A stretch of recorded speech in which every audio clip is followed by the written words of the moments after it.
Hey guys, welcome back to the channel that teaches you how to make Procreate brushes that you can make yourself. After a brief hiatus, it's time to dive into a Procreate art style favorite, watercolors. Today we are making just one of the many watercolors we'll be making here on this channel, the Watercolor Builder brush. It's called that as the colors interact with the previous stroke until it builds to its saturation point. It has a diluted look with wet stroke edges that add a realistic watercolor feel. It's a dry brush stroke, meaning each color doesn't blend into the previous one. We'll be creating two different brush shapes to achieve different paint brush strokes. Then I'll show you which settings to tweak to turn these from painting to calligraphy brushes, which makes it a versatile tool for your art arsenal. So, let's get started and make this brush. Start with an open canvas, tap the brush icon, choose the brush library, and tap the plus sign to start creating. In the stroke path, set stroke property spacing to none and jitter to 10%. In stabilization, let's give it a bit of control by adjusting the streamline amount to 45%.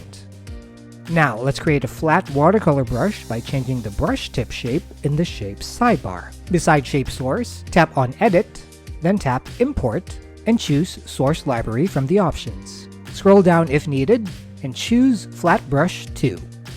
Tap Done twice to save selection. Under Shape Behavior, set Scatter to 1. In Rotation, set to Follow Stroke. Let's turn Azimuth on for extra smoothness. Then, turn Flip Y on to flip the shape left and right, giving your strokes some variation. Let's add some texture to this brush stroke by going into the Grain sidebar. Beside Grain Source, tap Edit to enter the Grain Editor. Tap Import and choose Source Library from the options. Scroll down through the options and choose Textured Ink. Tap Done twice to save selection. Under Grain Behavior, set this to Texturized. Change the scale up to 55%. And depth should be at max. Change blend mode here to color burn. Now let's change how the brushstroke behaves on your canvas by going into the rendering sidebar. Select the rendering mode Uniform Blending. Under blending, flow should be at 35%.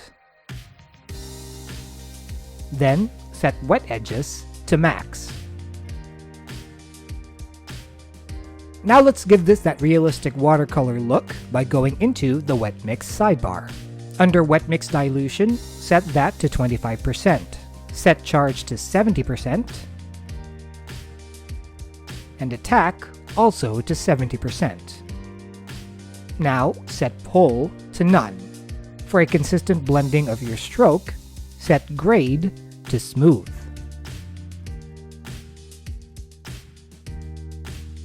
Finally, let's head over to the Apple Pencil sidebar and make some tweaks.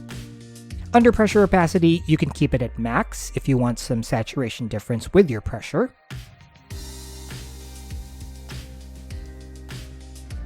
Also, adjust the pressure size to change the size of your brushstroke with pressure if you'd like.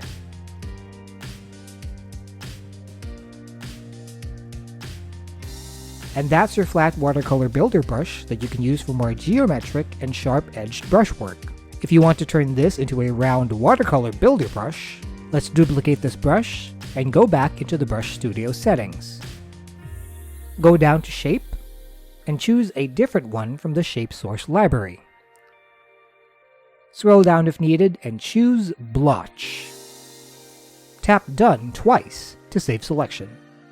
Now you have a round, wet-edged watercolor brush that you can use to begin exploring your watercolor art creations.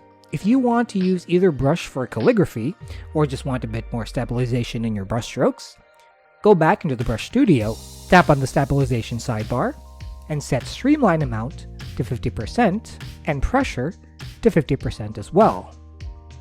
Set Stabilization Amount the same as your Streamline settings. Under Motion Filtering, bump Amount to 20%. You can adjust these settings later on depending on your desired result.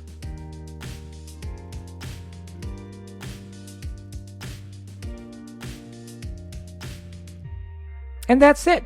Your very first watercolor brush. Now you can paint away to your heart's delight and explore even more of your artistic ability. This is just the first of many watercolor brushes that I'll be creating and exploring here, so make sure you hit that notification bell to let you know when they're uploaded. If you like this video, please give it a thumbs up so that more people can find it. It really helps others like you discover the channel. And if it's your first time coming across these tutorials, consider subscribing and join a group of like-minded budding artists. Thank you so much for watching, and until next time, keep safe and hope to see you then.